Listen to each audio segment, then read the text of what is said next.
ये साप्ताहिक बाइबल का उपदेश Plainfield Christian science church independent से है, जो प्लेनफील्ड, न्यू जर्सी, अमेरिका में है। अधिक जानकारी के लिए कृपया हमारी वेबसाइट पर जाएं www.plainfieldcs.com।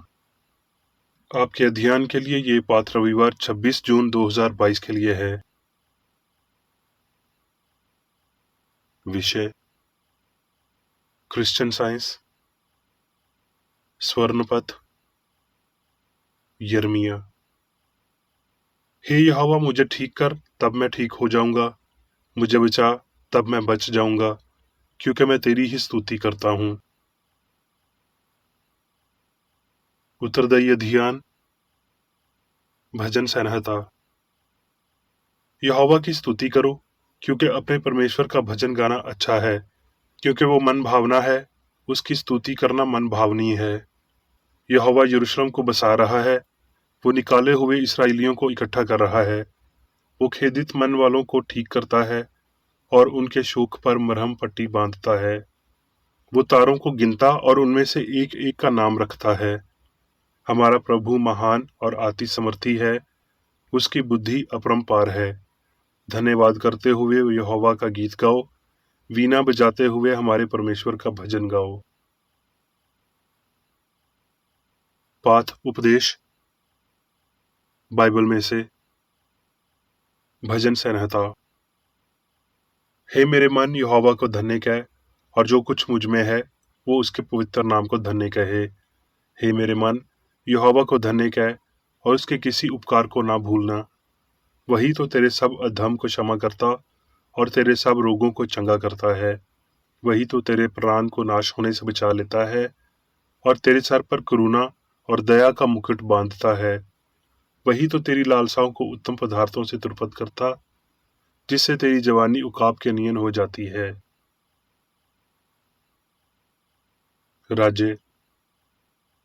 उन दिनों में हिजकिय्याह ऐसा रोगी हुआ कि मरने पर था, और आमोस के पुत्र यशायाह भविष्य अद्विक्ता ने उसके पास जाकर कहा, यहोवा यूं कहता है, अपने घराने के विषय जो आज्ञा देनी हो वो दे, क्योंकि तू नहीं बचेगा, मर जाएगा।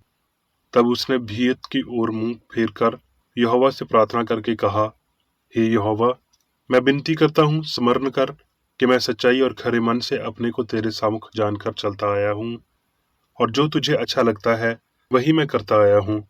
तब हिजकिय्याह बिलक बिलक कर रोया, और ऐसा हुआ कि यशायाह नगर के बीच तक जाने भी न पाया था कि यहोवा का ये वचन उसके पास पहुंचा कि लौटकर मेरी प्रजा के प्रधान हिजकिय्याह से कह कि तेरे मूल अपुरुष दाऊद का परमेश्वर यहोवा यूं कहता है कि मैंने तेरी प्रार्थना सुनी और तेरे आंसू देखे हैं। देख, मैं तुझे ठीक करता हूँ। परसों तू यहोवा के भवन में जा सकेगा, और मैं तेरी आयु 15 वर्ष और बढ़ा दूंगा, और अशूर के राजा के हाथ से तुझे और इस नगर को बचाऊंगा, और मैं अपने निमित्त और अपने दास दाऊद के निमित्त इस नगर की रक्षा करूंगा। तब यशायाह ने कहा, अंजीरों की एक टिकिया लो। जब उन्होंने उसे लेकर फोड़े पर बांधा, तब वो ठीक हो गया। यशायाह। ढीले हाथों को दृढ़ कराओ और ठिठुरते हुए घुटनों को शिथिल करो। घबराने वालों से कहो, हिया बांधो, मत डरो। देखो, तुम्हारा परमेश्वर पलटा लेने और प्रतिफल देने को आ रहा है। हाँ, परमेश्वर आकर तुम्हारा उद्धार करेगा। तब अंधों की आंखें खोली जाएंगी और बहरों के कान भी खोले जाएंगे। तब लंगड़ा हरन की सी चौकड़ियां भरेगा और गूंगे अपने भजन से जय जयकार करेंगे, क्योंकि जंगल में जल के सौते फूट निकलेंगे और मारूभूमि में नदियां बह निकलेंगी, और यहोवा के छुड़ाए हुए लोग लौटकर जय जयकार करते हुए सियों में आएंगे, और उसके सर पर सदा का आनंद होगा। वो हर्ष और आनंद पाएंगे और शोक और लंबी सांस का लेना जाता रहेगा। यूहन्ना। वहां राजा का एक कर्मचारी था जिसका पुत्र कुफरनहूम में बीमार था। वो ये सुनकर कि यीशु यहूदिया से गलील में आ गया है, उसके पास गया और उससे विनती करने लगा कि चलकर मेरे पुत्र को ठीक कर दे, क्योंकि वो मरने पर था। यीशु ने कहा, जब तक तुम चिन्ह और अद्भुत काम न देखोगे, तब तक कदापि विश्वास न करोगे। राजा के कर्मचारी ने उससे कहा, हे प्रभु, मेरे बालक की मृत्यु होने से पहले चल। यीशु ने उससे कहा, जा, तेरा पुत्र जीवित है। उस मनुष्य ने यीशु की कही हुई बात की प्रतीति की और चला गया। वो मार्ग में जा रहा था कि उसके दास उससे आ मिले और कहने लगे कि तेरा लड़का जीवित है। उसने उनसे पूछा कि वो किस घड़ी ठीक होने लगा था। उन्होंने उससे कहा, कल 7वें घंटे में उसका ताप उतर गया था। तब पिता जान गया कि ये उसी घड़ी हुआ जब यीशु ने उससे कहा, तेरा पुत्र जीवित है, और उसने और उसके सारे घराने ने विश्वास किया। मत्ती। और यीशु ने पतरस के घर आकर उसकी सास को ताप में पड़ी देखा, और उसने उसका हाथ छुआ तो उसका ज्वर उतर गया, और वो उठकर उसकी सेवा करने लगी। जब संध्या हुई तो वो उसके पास बहुत से लोगों को लाए जिनमें दुष्ट आत्माएं थीं, और उसने उन आत्माओं को अपने वचन से निकाल दिया और सब बीमारों को ठीक किया, ताकि जो वचन यशायाह भविष्यद्वक्ता के द्वारा कहा गया था वो पूरा हो, कि उसने आप हमारी दुर्बलताओं को ले लिया और हमारी बीमारियों को उठा लिया। यूहन्ना। जब वो बाहर चला गया तो यीशु ने कहा, अब मनुष्य पुत्र की महिमा हुई और परमेश्वर की महिमा उसमें हुई। यूहन्ना। मैं तुमसे सच सच कहता हूँ कि जो मुझ पर विश्वास करता है, ये काम जो मैं करता हूँ वो भी करेगा, वरन इनसे भी बड़े काम करेगा, क्योंकि मैं पिता के पास जाता हूँ। और जो कुछ तुम मेरे नाम से मांगोगे मैं वही करूँगा, कि पुत्र के द्वारा महिमा की गवाही हो। यदि तुम मुझसे प्रेम रखते हो तो मेरी आज्ञाओं को मानोगे। और मैं पिता से विनती करूँगा, और वो तुम्हें एक और सहायक देगा, कि वो सर्वदा तुम्हारे साथ रहे, अर्थात सत्य का आत्मा, जिसे संसार ग्रहण नहीं कर सकता, क्योंकि वो ना उसे देखता है और ना उसे जानता है। तुम उसे जानते हो, क्योंकि वो तुम्हारे साथ रहता है और वो तुम में होगा।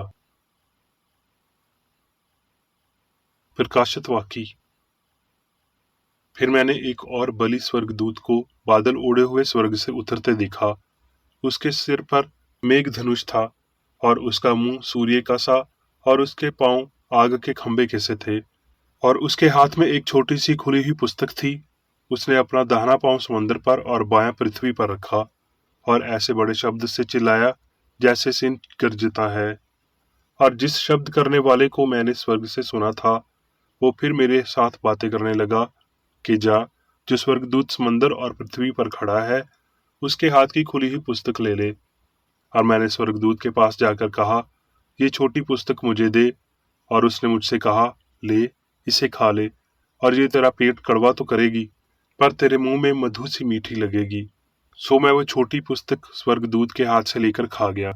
वो मेरे मुंह में मधु सी मीठी तो लगी, पर जब मैं उसे खा गया तो मेरा पेट कड़वा हो गया। तब मुझे ये कहा गया कि तुझे बहुत से लोगों और जातियों और भाषाओं और राजाओं पर फिर भविष्यवाणी करना होगी। अब मैं मेरी बेकरी द्वारा क्रिश्चियन साइंस की किताब विज्ञान और स्वस्थ शास्त्रों की कुंजी के साथ के साहस संबंधी अंश पढ़ूंगा। विज्ञान और स्वस्थ। क्रिश्चियन साइंस का शारीरिक उपचार अब परिणाम है। यीशु के समय के अनुसार ईश्वरीय सिद्धांत के संचालन से इससे पहले के पाप और बीमारी मानवीय चेतना में अपनी वास्तविकता खो देते हैं और सिद्भाविक रूप से गायब हो जाते हैं, और आवश्यक रूप से अंधेरा प्रकाश और पाप को सुधार के लिए जगह देता है। अब अतीत की तरह यह शक्तिशाली कार्य अलौकिक नहीं है, बल्कि सर्वोच्च प्राकृतिक हैं। वो इमैनुएल या भगवान हमारे साथ है का संकेत है। मानवीय चेतना में मौजूद एक दिव्य प्रभाव और खुद को दोहराते हुए अब जैसा कि वादा किया गया था आ रहा है कि बिंदुओं को छुटकारेगा, अंधों को दृष्टि पाने का सुसमाचार प्रचार करूं और कुचले हुओं को छुड़ाऊं। शुरुआत से लेकर अंत तक पवित्र शास्त्र आत्मा मन की बात की विजय से भरपूर है। मूसा ने मन की शक्ति को उसके द्वारा सिद्ध किया, जिसे पुरुषों ने चमत्कार कहा। यशवा, एलिया और अलीशा ने भी किया। चर्च काउंसिल के वोट के रूप में निर्णय के रूप में क्या किया जाना चाहिए और पवित्र लेखन नहीं माना जाना चाहिए। प्राचीन संस्करणों में प्रकट गलतियां, पुराने अहदनामे में 30,000 अलग अलग रीडिंग और नए में 300,000 इन तथ्यों से पता चलता है कि कैसे एक नश्वर और भौतिक अर्थ दिव्य रिकॉर्ड में चुराया गया था। अपने स्वयं के हयू के साथ कुछ हद तक प्रेरित पृष्ठों पर काला पड़ गया, लेकिन गलतियां ना तो पूरी तरह से दिव्य विज्ञान को देख सकती हैं, जो उत्पत्ति से प्रकाशित वाक्य में देखी गई शास्त्रों की विज्ञान यीशु के प्रदर्शन से शादी करती हैं, न ही भविष्यद्वक्ताओं द्वारा उपचार को रद्द करती हैं, जो कि भविष्यवाणी करते हैं, राजमिस्त्रियों ने जिस पत्थर को निकम्मा ठहराया वही कोने का सिरा हो गया। वर्ष 1866 में मैंने क्रिश्चियन साइंस या जीवन, सत्य और प्रेम के दिव्य नियमों की खोज की और अपनी खोज का नाम क्रिश्चियन साइंस रखा। वैज्ञानिक मानसिक उपचार के पूर्ण सिद्धांत के इस अंतम रहस्य युद्धाटन के स्वागत के लिए भगवान ने कई वर्षों के दौरान मुझे विनम्रता पूर्वक तैयार किया। अपनी खोज के 3 साल बाद मैंने माइंड हीलिंग की इस समस्या का समाधान खोजा, शास्त्रों की खोज की और थोड़ा और पढ़ा, समाज से अलग रहा और एक सकारात्मक नियम की खोज के लिए समय और ऊर्जा समर्पित की। मैं जानता था कि सभी सामंजस्यपूर्ण माइंड एक्शन का सिद्धांत ईश्वर है और ये कि पवित्र उत्थान विश्वास द्वारा आदम मसीही उपचार में उत्पन्न हुए थे, लेकिन मुझे इस उपचार का पता होना चाहिए और मैं दिव्य रहस्य उद्घाटन, कारण और प्रदर्शन के माध्यम से पूर्ण निष्कर्ष के लिए अपना रास्ता जीता। संत यूहन्ना लिखते हैं उनकी पुस्तक प्रकाशित वाक्य के 10वें अध्याय में, फिर मैंने एक और बलि स्वर्गदूत को बादल ओढ़े हुए स्वर्ग से उतरते देखा। उसके सर पर मेघाधनुष था और उसका मुंह सूर्य का सा और उसके पांव आग के खंभे जैसे थे और उसके हाथ में एक छोटी सी खुली हुई पुस्तक थी। उसने अपना दाहिना पांव समुद्र पर और बायां पांव पृथ्वी पर रखा। उस स्वर्गदूत ने अपने हाथ में एक छोटी सी पुस्तक सभी को पढ़ने और समझने के लिए खोल कर दी।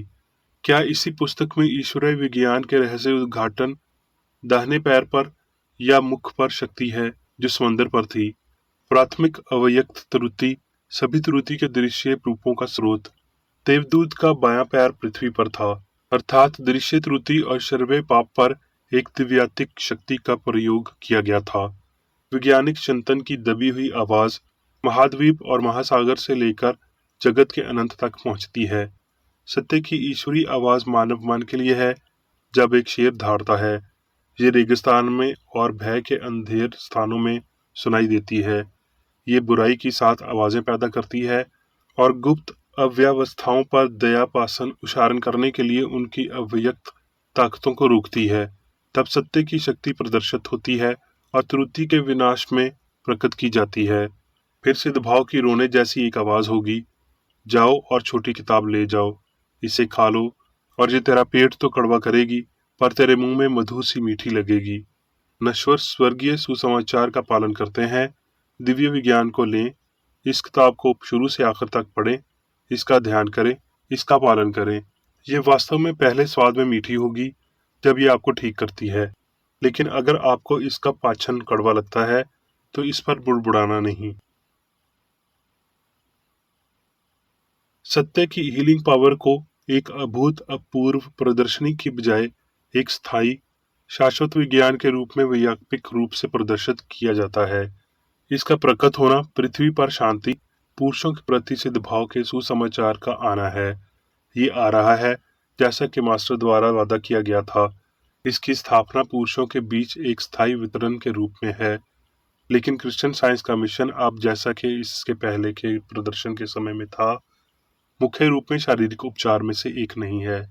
अब जैसा कि संकेत और चमत्कार शारीरिक रोग के आध्यात्मिक उपचार में घड़ा जाता है, लेकिन ये संकेत केवल उसकी दिव्य उत्पत्ति को प्रदर्शित करने के लिए हैं, दुनिया के पापों को दूर करने के लिए, मसीही शक्ति के उच्च मिशन की वास्तविकता को प्रमाणित करने के लिए हैं। अपने स्वयं के पंखों के नीचे बीमारी और पापी रोगों को इकट्ठा करके सत्य का अमर विचार सदियों से चल रहा है। मेरी थकी हुई आशा उस सुखद दिन को महसूस करने की कोशिश करती है जब मनुष्य मसीह के विज्ञान को पहचान लेगा और अपने पड़ोसी को अपने जैसा प्यार करेगा, जब वो ईश्वर की सर्वशक्ति मान्यता और उस परमात्मा की उपचार शक्ति का एहसास करेगा जो उसने किया है और मानव जाति के लिए कर रहा है। वादे पूरे होंगे। दिव्य चिकित्सा के प्रकट होने का समय हर समय है, और जो कोई भी दिव्य विज्ञान की विधि पर अपने संसारिक स्तर को रखता है, वो अब मसीह के प्याला को पीता है, और वो मसीही उपचार की भावना और शक्ति से संपन्न है। संत यूहन्ना के शब्दों में, वो तुम्हें एक और सहायक देगा कि वो सर्वदा तुम्हारे साथ रहे। इस सहायक को मैं क्रिश्चियन साइंस समझता हूँ। अब मैं मेरी बेकरेडी द्वारा चर्च मैनुअल में दिए गए 3 दैनिक कर्तव्यों को पढ़ूंगा। दैनिक प्रार्थना। प्रत्येक दिन प्रार्थना करने के लिए इस चर्च के प्रत्येक सदस्य का यह कर्तव्य होगा, तुम्हारा राज्य आए। ईश्वरीय सत्य, जीवन और प्रेम के शासन को मुझ में स्थापित कर और मुझ पर शासन कर, और तेरा वचन सभी मनुष्यों के स्नेह को समृद्ध कर सकता है और उन पर शासन कर। आदेशों और कर्तव्यों के लिए एक नियम। ना तो दुश्मनी और न व्यक्तिगत लगाव मदर चर्च के सदस्यों के आदेशों और कर्तव्यों पर लागू करना चाहिए। विज्ञान में दिव्य प्रेम ही मनुष्य को नियंत्रित करता है, और एक क्रिश्चियन विज्ञानी प्यार की मीठी सुविधाओं को दर्शाता है। प्यार में डांटने पर, सच्चा भाईचारा, परोपकार और क्षमा में। इस चर्च के सदस्यों को प्रतिदिन ध्यान रखना चाहिए और सभी बुराई दूर करने, भविष्यवाणी, न्याय करने, निंदा करने, परामर्श देने, प्रभावित करने या गलत तरीके से प्रभावित होने से बचने के लिए प्रार्थना करनी चाहिए। कर्तव्य के प्रति सतर्कता। इस चर्च के प्रत्येक सदस्य का यह कर्तव्य होगा कि वो प्रतिदिन आक्रामक मानसिक सुझाव से बचाव करे और भूल कर भी ईश्वर, नेता और मानव जाति के प्रति अपने कर्तव्य की उपेक्षा नहीं करनी चाहिए। उनके कामों से उन्हें आंका जाएगा और वो उचित या निंदनीय होगा।